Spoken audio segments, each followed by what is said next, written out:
Bayangkan sebuah gereja tua berusia 300 tahun, berdiri sunyi di tengah desa terpencil, tiba-tiba bersinar terang di malam hari. Cahaya itu bukan sekadar indah. Ia membawa bisikan misterius, dentang lonceng tanpa menara, dan langkah-langkah kaki yang tak terlihat. Warga dilanda rasa takjub bercampur takut.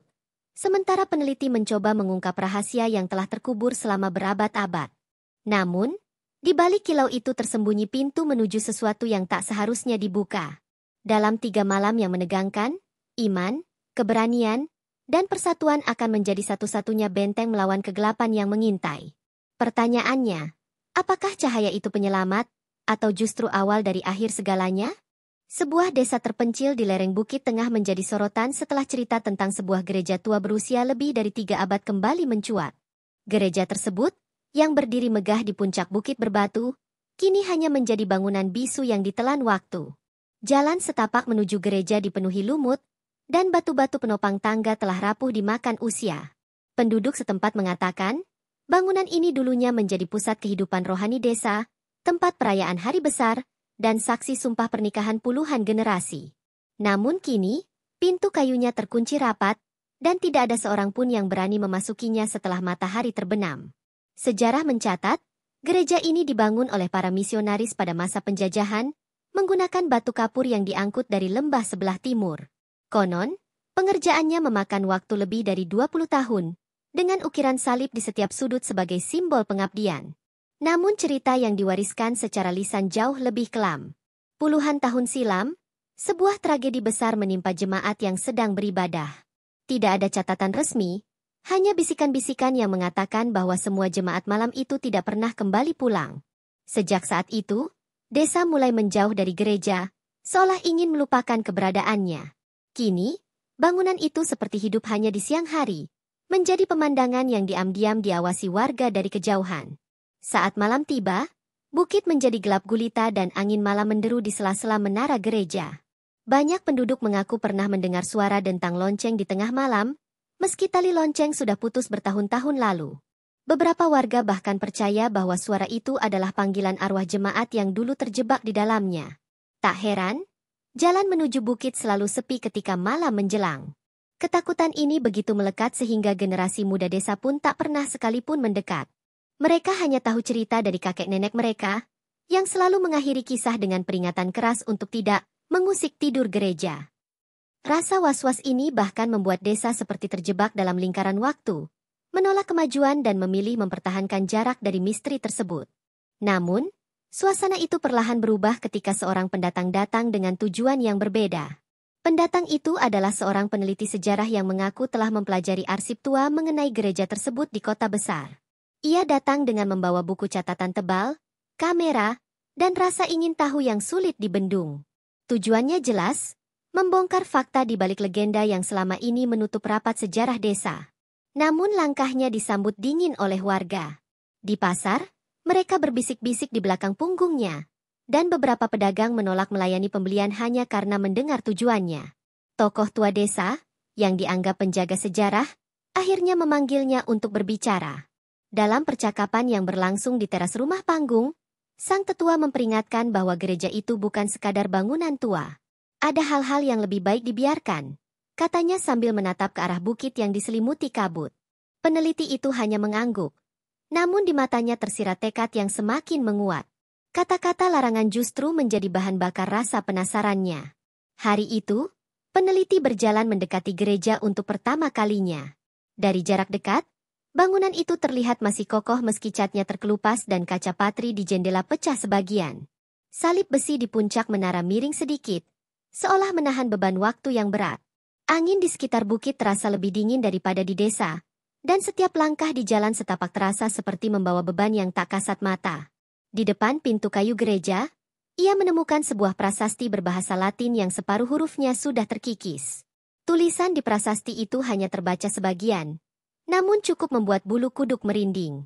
Kata-kata seperti lumen, cahaya, dan perpetuus, abadi, masih terlihat jelas, seolah menjadi pesan samar dari masa lalu. Sementara itu, suara ranting kering patah di belakang membuat peneliti itu menoleh cepat, tapi tak ada siapapun di sana. Ia memutuskan untuk mencatat setiap detail, Bahkan bau kayu lapuk yang samar tercium di udara. Ketika sore mulai berganti malam, peneliti itu kembali ke rumah penginapan sederhana di kaki bukit. Namun suasana desa berubah begitu matahari menghilang. Jendela-jendela rumah tertutup rapat, suara anak-anak lenyap, dan hanya bunyi angin yang terdengar di jalan-jalan. Dari kamarnya, ia memandangi siluet gereja yang menjulang di atas bukit, dengan perasaan bahwa sesuatu sedang menunggu di balik gelapnya malam. Menjelang tengah malam, ia terbangun oleh suara dentang lonceng yang datang dari arah bukit. Dentang itu terdengar jelas, pelan, namun penuh gema, seperti panggilan dari dunia lain. Saat ia menatap keluar jendela, awan tebal menutupi bulan, dan siluet gereja tampak lebih pekat dari sebelumnya. Ia tidak tahu, malam itu adalah awal dari rangkaian peristiwa yang akan mengubah pandangannya tentang legenda desa untuk selamanya. Malam pertama di desa itu membawa kejutan yang tak pernah dibayangkan oleh sang peneliti. Sekitar pukul 12:05, jendela kamarnya disinari cahaya keemasan yang tembus hingga ke dinding. Ia segera bangkit, menyibak tirai, dan matanya langsung terpaku pada puncak bukit. Gereja tua yang sebelumnya hanya terlihat sebagai siluet gelap, kini memancarkan sinar aneh dari setiap celah jendela dan retakan dindingnya. Cahaya itu begitu terang hingga menerangi pepohonan di sekitar, membuat bayangan panjang menari di tanah. Bukannya memudar, cahaya itu justru semakin intens, seperti denyut jantung yang berdetak melalui kilauan. Dari jalan-jalan desa, terdengar suara pintu-pintu yang tergesa ditutup rapat. Beberapa warga yang sempat melihat fenomena itu buru-buru masuk rumah mereka.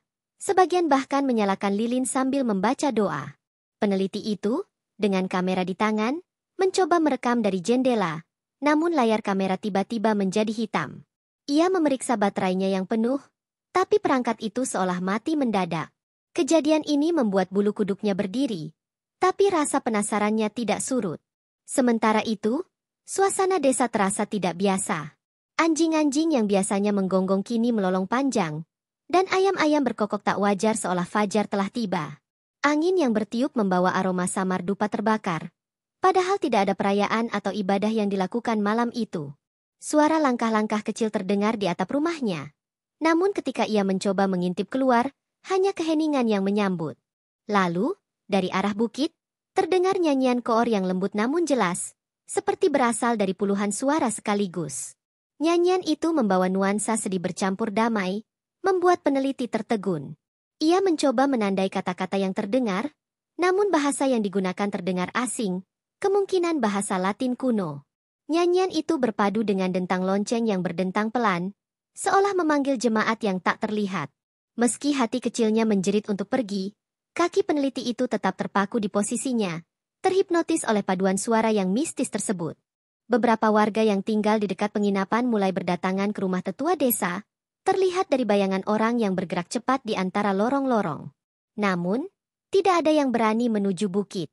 Mereka hanya saling berbisik, menyebut-nyebut kata, misa abadi, dan roh jemaat. Bagi mereka, sinar malam itu bukanlah pertanda baik, melainkan peringatan bahwa dunia arwah sedang berbaur dengan dunia manusia. Peneliti yang menguping dari kejauhan semakin yakin bahwa ia harus melihat sendiri apa yang terjadi di dekat gereja. Tiba-tiba, cahaya dari gereja itu memuncak, hingga langit di sekitarnya tampak keemasan seperti fajar yang datang terlalu dini. Bayangan pepohonan menjadi lebih tajam, dan burung-burung malam terbang panik dari sarangnya. Dentang lonceng semakin keras, kini terdengar seperti dari jarak beberapa meter saja, padahal bukit itu masih jauh. Peneliti itu merasakan hawa panas yang aneh merambat dari lantai kamarnya, seperti panas lilin yang mendekat. Seluruh tubuhnya terasa berat, seolah ada sesuatu yang menahannya untuk tidak mendekati sumber cahaya. Lalu, secepat cahaya itu muncul, sinarnya mulai meredup. Nyanyian koor perlahan menghilang, digantikan keheningan yang terlalu sunyi hingga ia bisa mendengar detak jantungnya sendiri. Lonceng berdentang satu kali terakhir, lalu berhenti total. Dalam gelapnya malam, gereja kembali menjadi siluet dingin di atas bukit, tanpa tanda-tanda kehidupan. Namun, bagi peneliti itu, malam ini telah meninggalkan tanda tanya besar yang tidak mungkin diabaikan. Peneliti itu mencoba menyalakan kembali kameranya, dan anehnya, perangkat itu berfungsi normal. Namun, saat memeriksa hasil rekaman, ia terkejut karena video yang diambil hanya menampilkan layar hitam, tanpa cahaya, tanpa nyanyian, seolah seluruh fenomena itu hanya terjadi di matanya sendiri. Namun ia tahu, itu bukan halusinasi. Ia bisa melihat kilauan cahaya masih terpantul samar di kaca jendela rumah warga yang baru saja menutupnya. Menjelang dini hari, kabut tipis mulai turun, menutupi bukit dan menyembunyikan gereja sepenuhnya. Suasana desa kembali seperti semula. Namun kesunyian itu bukanlah ketenangan. Ada perasaan mencekam yang menggantung di udara. Seperti janji bahwa apa yang baru saja terjadi hanyalah permulaan. Peneliti itu menatap bukit sekali lagi sebelum memutuskan. Besok, ia akan mencoba mendaki ke gereja di siang hari untuk mencari jawaban langsung di sumber misteri. Keesokan harinya, tepat setelah matahari terbit dan kabut mulai menipis, peneliti itu memutuskan untuk mendaki menuju gereja di puncak bukit. Jalan setapak yang semalam terlihat misterius kini tampak lebih jelas, meski tetap dipenuhi rumput liar dan lumut yang licin. Udara di sekitar bukit terasa lebih dingin dibandingkan desa, dan semakin tinggi ia melangkah, semakin kuat pula aroma kayu lapuk bercampur debu batu kapur. Burung-burung yang biasanya berkicau di pagi hari tampak menjauh, meninggalkan bukit dalam kesunyian yang tidak wajar. Sesampainya di depan gerbang besi gereja, ia mendapati gembok tua berkarat menggantung di sana. Meski terlihat rapuh, pintu itu terkunci rapat seolah melindungi sesuatu di dalamnya. Namun, ada celah cukup lebar di antara batang besi yang memungkinkan seseorang untuk menyelinap masuk. Dengan hati-hati, peneliti itu merunduk dan melewati celah tersebut, merasakan sentuhan besi dingin di bajunya. Begitu kakinya menapaki halaman gereja, angin dingin tiba-tiba berhembus, membuatnya menoleh ke belakang dengan perasaan dia sedang diperhatikan. Bagian luar gereja masih kokoh meski catnya memudar dan dindingnya penuh lumut. Jendela kaca patri sebagian besar pecah, namun pecahan yang tersisa memantulkan cahaya matahari seperti serpihan pelangi. Pintu kayu besar di bagian depan terbuka sedikit, cukup untuk membuatnya merasa diundang masuk. Begitu ia mendorong pintu itu, suara engsel berdecit panjang terdengar menggema ke seluruh ruangan, membangkitkan rasa tegang yang sulit diabaikan. Bagian dalam gereja tampak kontras dengan bagian luar. Debu menutupi hampir semua permukaan, kecuali altar utama yang terlihat bersih seolah baru saja dibersihkan. Bangku-bangku kayu berjajar rapi, meski beberapa sudah lapuk dan patah. Sinar matahari yang masuk melalui lubang kaca jendela jatuh tepat di atas altar, seakan menjadi sorotan alami yang memandu pandangan ke sana. Peneliti itu melangkah perlahan, merasakan setiap desiran udara yang bergerak di antara pilar-pilar tua. Di dinding gereja, ia menemukan lukisan mural yang menggambarkan malaikat bersayap besar memegang pedang, berhadapan dengan sosok gelap yang diselimuti bayangan. Warna-warnanya memudar, namun detail ekspresi di wajah malaikat itu masih begitu jelas. Mata yang tajam, seolah sedang mengawasi siapapun yang berdiri di hadapannya. Tepat di bawah mural, ada patung lilin setinggi pinggang manusia, tapi sumbu lilinnya tampak baru dipotong. Meski peneliti yakin tidak ada orang yang beribadah di sini selama puluhan tahun. Langkahnya terhenti ketika ia melihat sebuah buku besar tergeletak di sisi altar. Sampulnya terbuat dari kulit tua dengan kunci kecil yang telah rusak, memungkinkan halaman-halamannya terbuka lebar. Ia membolak-balik lembarannya dan menemukan doa-doa dalam bahasa Latin. Namun, yang paling aneh adalah halaman terakhir yang kosong, tetapi terasa lembab, seolah tinta baru saja menguap dari permukaannya. Jantung peneliti itu berdegup lebih cepat, merasa seakan halaman kosong itu menunggu untuk diisi. Sambil mengelilingi altar, matanya menangkap ukiran kecil di bagian bawah meja altar. Ukiran itu menggambarkan matahari dengan cahaya yang memancar ke segala arah, dikelilingi lingkaran simbol yang tidak dikenalnya. Ia mengambil foto, berharap dapat mempelajarinya lebih lanjut nanti. Namun sebelum sempat beranjak, suara pelan seperti langkah kaki terdengar di belakangnya. Ia berbalik cepat, namun ruangan itu kosong, hanya debu yang berputar di udara. Saat hendak meninggalkan gereja, peneliti itu menemukan sesuatu yang membuatnya merinding. Di tanah, tepat di dekat tangga altar, terdapat potongan lilin putih yang masih terasa hangat saat disentuh. Tidak mungkin lilin itu baru terbakar semalam, kecuali memang ada yang menggunakannya. Rasa penasaran bercampur takut membuatnya menatap kembali ke altar. Kali ini dengan perasaan bahwa ia baru saja memasuki tempat yang tidak benar-benar ditinggalkan. Begitu ia keluar dari gereja, angin kembali bertiup kencang, dan pintu besar itu tertutup dengan dentuman yang bergema di seluruh halaman. Peneliti itu melangkah cepat meninggalkan halaman gereja, melewati gerbang besi yang dinginnya menusuk kulit. Saat menoleh untuk terakhir kalinya, Ia merasa seolah bayangan di jendela kaca patri bergerak, mengikuti langkahnya. Meski siang hari, sensasi itu membuatnya yakin bahwa malam nanti, bukit ini akan kembali menyala, dan ia harus berada lebih dekat untuk melihatnya. Malam kedua di desa itu datang lebih cepat dari biasanya. Matahari yang terbenam di balik perbukitan meninggalkan langit berwarna ungu pekat, dan udara malam terasa lebih dingin daripada kemarin. Peneliti itu, yang sejak siang tadi gelisah memikirkan temuannya di gereja, memutuskan untuk tidak hanya mengamati dari jendela penginapan. Kali ini, ia membawa peralatan seadanya. Senter, kamera, buku catatan, dan buku doa tua yang ia temukan siang tadi, untuk mendekat ke sumber cahaya jika fenomena itu muncul kembali. Di pundaknya tergantung tas kecil berisi roti dan air, tanda bahwa ia siap bertahan di bukit hingga dini hari. Ia mulai mendaki jalan setapak ketika desa sudah terlelap. Lampu-lampu rumah padam satu persatu, dan suara jangkrik mendominasi suasana. Semakin dekat ke puncak, udara terasa semakin berat, seolah setiap langkah melawan arus tak kasat mata. Di tengah perjalanan, ia berhenti sejenak ketika melihat kilatan cahaya keemasan di langit, seperti kilat yang tidak diiringi suara guntur. Ia tahu itu adalah tanda awal. Momen yang semalam ia lihat dari jauh, kini terjadi di depan matanya. Saat tiba di dekat halaman gereja, cahaya itu telah berubah menjadi semburat berdenyut, seperti detak jantung yang perlahan semakin cepat.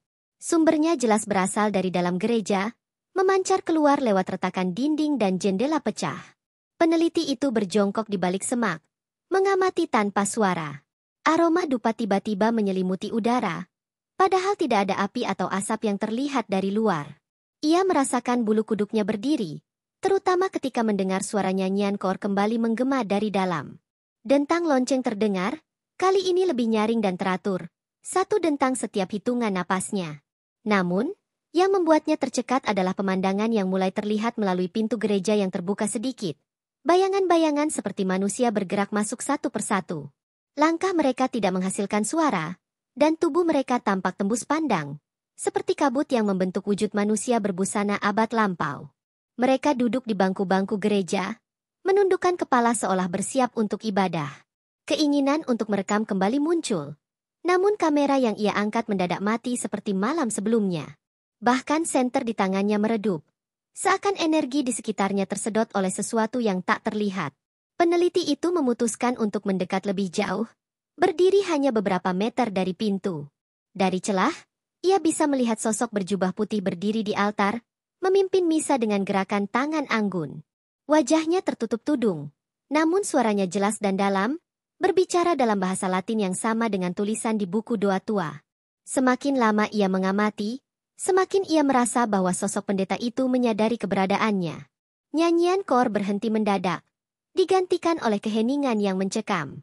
Peneliti itu menelan ludah, bersiap mundur, tetapi cahaya di dalam gereja mendadak memuncak, menelannya dalam semburat keemasan.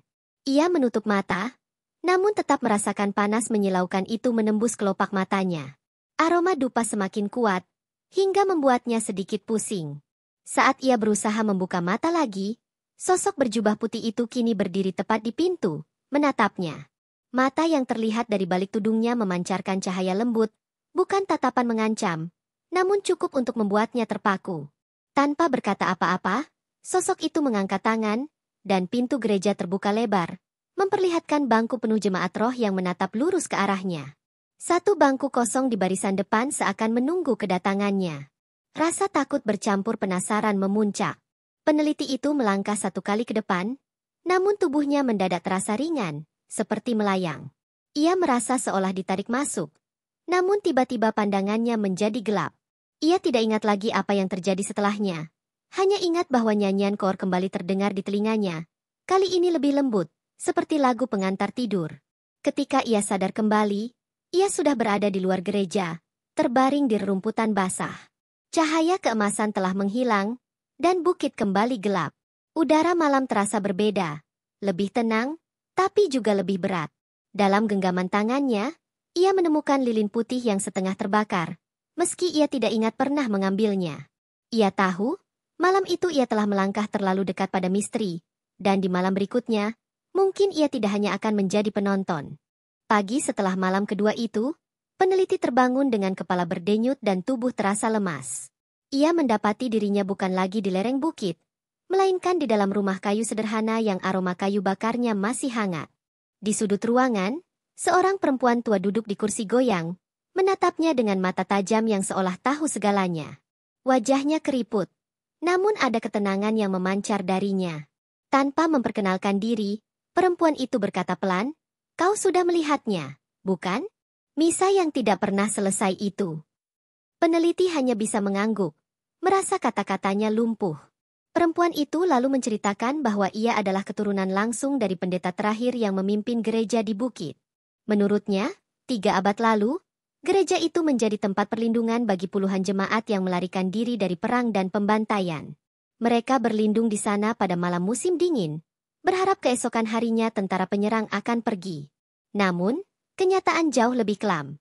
Seluruh jemaat terbunuh di dalam gereja, tepat saat misa berlangsung. Roh mereka, lanjut perempuan itu, tidak pernah meninggalkan tempat itu. Mereka terjebak dalam lingkaran waktu, mengulang misa yang sama setiap kali bulan tertentu tiba. Cahaya keemasan yang terlihat dari desa bukanlah sekadar fenomena alam, melainkan tanda bahwa misa abadi itu sedang berlangsung. Tidak semua orang bisa melihatnya. Katanya, hanya mereka yang dipanggil. Peneliti mulai memahami mengapa peralatan rekamnya selalu gagal. Momen itu tidak ditujukan untuk dunia luar. Perempuan tua itu lalu menyinggung buku doa yang peneliti temukan di altar. Buku itu, katanya, adalah milik pendeta terakhir, dan halaman kosong di bagian akhir memiliki arti penting. Konon, halaman itu akan terisi dengan pesan dari misa abadi, namun hanya jika seseorang yang terpilih hadir di seluruh rangkaian misa. "Kau sudah diundang," ucapnya, "dan itu artinya malam berikutnya akan menjadi penentuan." Kata-kata itu membuat peneliti merasa antara takut dan penasaran, seolah takdirnya sudah ditentukan. Ia juga memperingatkan tentang satu hal, mendekati altar saat misa berlangsung bisa mengubah takdir hidup seseorang. Ada kisah lama tentang seorang lelaki yang nekat melakukannya puluhan tahun lalu. Setelah misa berakhir, lelaki itu tidak pernah ditemukan kembali, dan beberapa warga percaya ia menjadi bagian dari jemaat roh. "Mereka akan menerimamu," kata perempuan itu dengan suara nyaris berbisik, "jika kau melangkah terlalu jauh." Peneliti mencoba bertanya bagaimana perempuan itu bisa tahu begitu banyak, tetapi ia hanya tersenyum samar. "Aku pernah berada di tempatmu sekarang," jawabnya singkat. Dari tatapan matanya, peneliti merasakan bahwa wanita ini mungkin pernah melihat langsung wajah-wajah jemaat roh itu. Ia ingin menanyakan lebih lanjut, namun perempuan itu berdiri, berjalan pelan menuju pintu, dan berkata ia harus pergi sebentar. Peneliti memperhatikan bahwa langkahnya tidak meninggalkan suara di lantai kayu, sesuatu yang membuatnya semakin penasaran. Sebelum pergi, perempuan itu memberikan sebuah rosario perak yang katanya akan menuntunmu menemukan jalan pulang. Peneliti menggenggam rosario itu erat-erat, merasakan permukaannya yang dingin dan berat. Ketika ia memandang keluar jendela, ia melihat bukit gereja terbungkus awan tebal, seolah menyembunyikan rahasianya dari matahari. Perasaan tak nyaman mulai merayap. Ia mulai bertanya-tanya apakah semua ini benar-benar nyata atau hanya ilusi akibat kelelahan. Menjelang sore, perempuan itu belum kembali. Peneliti yang gelisah memutuskan untuk meninggalkan rumah itu sejenak dan berjalan menuju desa. Namun, tak seorang pun di desa mengaku mengenal rumah tersebut atau perempuan yang ia maksud. Bahkan, beberapa warga mengatakan bahwa rumah di lokasi yang ia tunjukkan sudah kosong selama puluhan tahun. Fakta itu membuat peneliti terdiam cukup lama, menyadari bahwa ia mungkin telah berbicara dengan seseorang yang tidak lagi hidup di dunia ini. Malam mulai merayap, dan dentang lonceng samar terdengar dari arah bukit, lebih awal dari biasanya.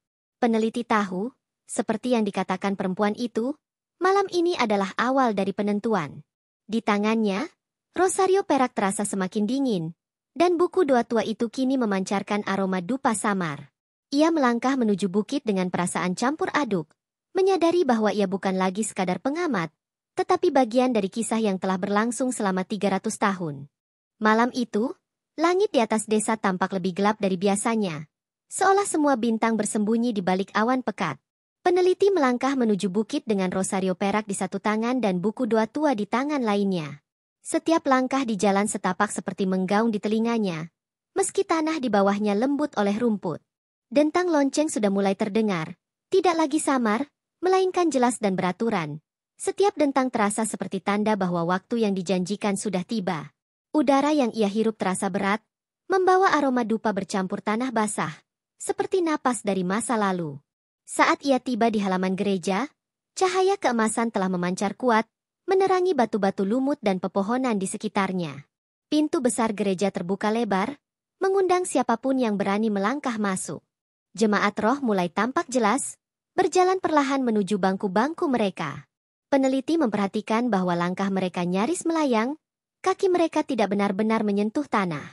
Wajah-wajah mereka pucat, sebagian transparan, namun ekspresi mereka tenang, seolah berada di tempat yang tepat. Dengan hati berdebar, ia melangkah melewati ambang pintu. Begitu masuk, hawa dingin langsung menyelimuti tubuhnya, membuat kulitnya merinding. Musik koor yang semula terdengar dari jauh kini mengelilinginya dari segala arah, meski tidak ada satupun mulut yang bergerak. Cahaya dari altar begitu terang sehingga seluruh ruangan terlihat tanpa bayangan. Di tengah altar, sosok pendeta berjubah putih berdiri tegak, memegang kitab besar, membacakan doa dalam bahasa Latin dengan suara yang bergema di seluruh gereja. Peneliti mendekat perlahan ke bangku depan, tepat di kursi kosong yang seolah memang disediakan untuknya. Begitu ia duduk, jemaat di sebelahnya menoleh.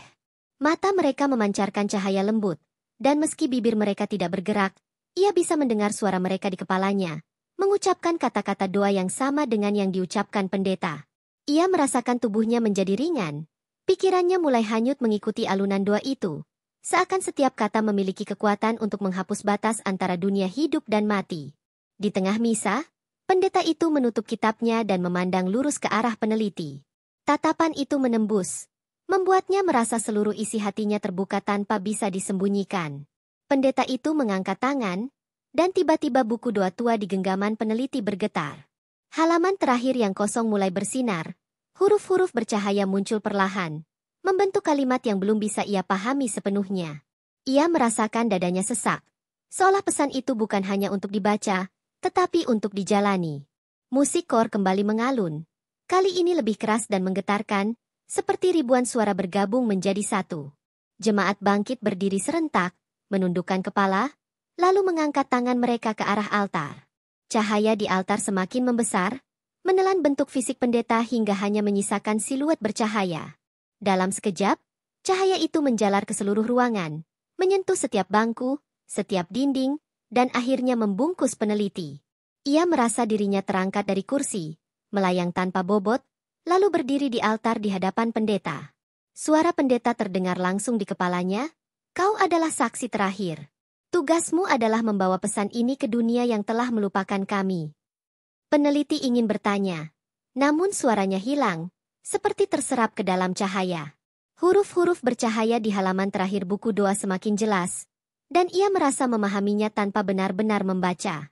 Ketika cahaya perlahan meredup, pendeta dan seluruh jemaat mulai memudar seperti kabut yang tersapu angin. Gereja yang tadi terang benderang kini kembali redup, hanya diterangi lilin-lilin kecil di altar. Peneliti berdiri sendirian, memegang buku doa yang kini lengkap, setiap halamannya terisi. Rasanya seperti terbangun dari mimpi yang begitu nyata, namun jejaknya masih tertinggal di udara. Ia melangkah keluar dari gereja, menemukan bahwa malam sudah jauh berlalu dan fajar hampir menyingsing. Cahaya keemasan telah lenyap, digantikan cahaya pucat matahari pagi. Namun, di dalam hatinya, ia tahu misa abadi itu telah berakhir untuk selamanya, setidaknya baginya. Pesan yang ia bawa kini menjadi beban sekaligus tanggung jawab, dan ia tidak yakin apakah dunia luar siap untuk mendengarnya. Fajar merekah di atas desa, menyapu sisa-sisa kabut yang menggantung di lereng bukit. Peneliti berjalan menuruni jalan setapak dengan langkah berat, membawa buku doa yang kini terasa lebih berat dari sekadar kertas dan tinta. Setiap halaman yang ia baca di perjalanan pulang seperti berbisik kepadanya, mengulang pesan-pesan tentang iman, pengampunan, dan sebuah peringatan besar. Sesekali ia berhenti, menatap ke arah gereja yang perlahan memudar dari pandangan, seperti bayangan di kejauhan. Cahaya yang semalam memancar kini benar-benar lenyap, dan bangunan itu kembali terlihat seperti bangunan tua biasa yang nyaris roboh. Sesampainya di kaki bukit, ia menemukan beberapa warga desa yang sudah menunggunya. Wajah mereka penuh rasa ingin tahu bercampur kecemasan. Mereka bertanya apakah ia berhasil menemukan sumber cahaya itu, Apakah ia melihat sesuatu yang tidak bisa dijelaskan? Peneliti mengangguk perlahan, namun belum menjawab. Ia tahu, kata-kata yang salah bisa membuat mereka ketakutan, atau lebih buruk lagi, menimbulkan perpecahan di antara mereka. Ia memutuskan untuk menunggu hingga semua berkumpul di balai desa. Beberapa jam kemudian, seluruh penduduk berkumpul di bawah atap balai desa. Mata mereka tertuju pada peneliti, menunggu penjelasan. Ia membuka buku doa perlahan, menunjukkan halaman-halaman yang kini terisi penuh. Tulisan di dalamnya bukan hanya dalam bahasa Latin kuno, tetapi juga terjemahan dalam bahasa yang mereka pahami. Semua orang terkejut, karena mereka tahu buku itu dulunya kosong di bagian akhir. Saat peneliti mulai membaca, ruangan menjadi hening, hanya terdengar suaranya yang tenang namun tegas. Isi pesan itu menggambarkan bahwa gereja tua itu dibangun bukan hanya sebagai tempat ibadah, tetapi sebagai perjanjian antara penduduk desa dan para penjaga rohani. Selama 3 abad, perjanjian itu dijaga oleh misa abadi yang berlangsung di luar waktu. Namun, cahaya yang terlihat semalam adalah tanda bahwa misa itu telah berakhir, dan tugas menjaga nilai-nilai perjanjian kini berpindah kepada generasi yang hidup. Pesan itu juga memperingatkan, jika penduduk melupakan atau mengabaikannya, kegelapan yang pernah hampir menelan desa ini akan kembali. Beberapa warga terlihat gelisah, sebagian lainnya menundukkan kepala dalam doa. Ada yang mulai menangis, merasa bersalah karena selama ini menganggap gereja tua itu hanyalah peninggalan sejarah yang tidak penting. Kepala desa, seorang pria tua dengan tongkat kayu, berdiri dan meminta semua orang mendengarkan dengan hati terbuka. Ia mengatakan, meski cahaya itu mungkin tidak akan pernah kembali, pesan yang dibawa peneliti adalah warisan yang lebih berharga daripada apapun. Malam harinya, warga desa sepakat untuk membersihkan dan merawat gereja tua itu kembali. Mereka menyalakan lilin-lilin kecil di dalamnya, bukan untuk memanggil kembali cahaya keemasan, tetapi untuk menghormati jemaat roh yang pernah mengisinya. Peneliti berdiri di depan altar kosong, meletakkan buku doa itu di sana, yakin bahwa tempatnya memang di situ. Lilin-lilin bergetar diterpa angin malam yang masuk melalui jendela pecah. Namun tak seorang pun merasa kedinginan, hanya ada rasa damai yang mengisi udara. Hari-hari berikutnya, gereja tua menjadi pusat kegiatan rohani desa. Orang-orang mulai kembali berdoa, bernyanyi, dan menjaga bangunan itu seolah mereka menjaga kehidupan mereka sendiri. Peneliti tetap tinggal di desa, membantu menerjemahkan bagian-bagian pesan yang sulit dimengerti. Ia merasa tugasnya belum selesai, meski ia tahu misa abadi itu tidak akan terulang lagi untuknya. Namun, setiap kali ia memandang altar di malam hari, ia merasakan getaran halus di udara, seolah doa-doa yang dulu masih bergema di sana. Bertahun-tahun kemudian, kisah cahaya keemasan itu menjadi legenda yang diwariskan dari mulut ke mulut. Anak-anak tumbuh dengan mendengar cerita bahwa suatu malam, gereja tua mereka menjadi mercusuar rohani yang menerangi seluruh desa. Beberapa orang luar datang ingin membuktikan kebenarannya. Namun yang mereka temukan hanyalah bangunan tua dengan lilin-lilin sederhana. Bagi penduduk, itu sudah cukup. Karena mereka tahu cahaya sejati kini ada di dalam hati mereka. Pada suatu malam sunyi, bertahun setelah peristiwa itu, peneliti duduk sendirian di bangku depan gereja. Ia menatap altar dan tersenyum. Angin malam masuk pelan, membawa aroma dupa samar. Di telinganya, ia kembali mendengar dentang lonceng. Hanya sekali, hanya sesaat, seperti salam terakhir dari misa abadi yang dulu. Ia memejamkan mata, berterima kasih karena pernah menjadi bagian dari sesuatu yang akan dikenangnya sepanjang hidup. Bertahun-tahun setelah cahaya keemasan terakhir kali terlihat, desa itu mengalami perubahan yang pelan namun terasa dalam. Generasi baru tumbuh dengan kisah-kisah tentang gereja tua sebagai bagian dari hidup mereka. Namun, sebagaimana semua legenda yang hidup terlalu lama, perlahan mulai ada yang meragukannya. Anak-anak muda yang belum pernah menyaksikan sendiri peristiwa itu mulai bertanya-tanya, apakah semua itu hanya dongeng untuk menakut-nakuti atau menjaga mereka tetap beribadah? Peneliti yang kini sudah mulai renta melihat tanda-tanda itu dengan rasa khawatir, karena ia tahu betul bahwa keraguan adalah pintu pertama bagi kegelapan untuk kembali. Pada suatu malam, angin yang tidak biasa berhembus dari arah bukit, membawa hawa dingin yang menusuk tulang. Langit malam tampak lebih gelap dari biasanya, dan bintang-bintang seolah bersembunyi di balik awan hitam tebal.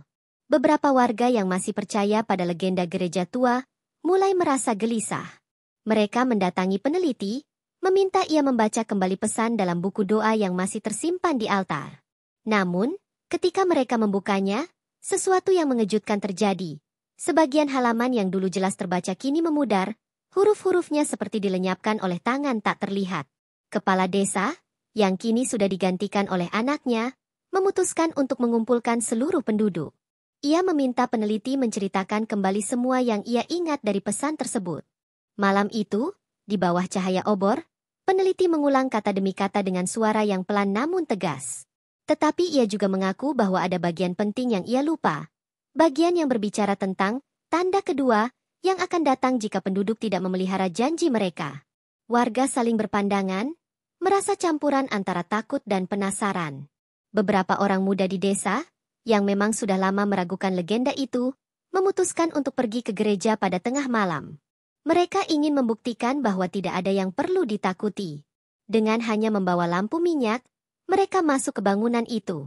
Di dalamnya, lilin-lilin yang biasanya menyala padam semuanya, meski siang harinya sudah dinyalakan. Udara di dalam gereja terasa tebal, seolah mengandung kabut halus yang membuat pandangan sedikit buram. Salah satu dari mereka, dengan nada bercanda, mengetuk altar sambil berkata bahwa ini hanyalah bangunan kosong. Namun, seketika setelah itu, dentang lonceng yang berat dan dalam terdengar menggema, padahal lonceng gereja sudah rusak sejak puluhan tahun lalu. Kabar kejadian itu menyebar cepat ke seluruh desa. Sebagian warga menganggapnya peringatan, sebagian lagi menuduh anak-anak muda itu hanya berbohong.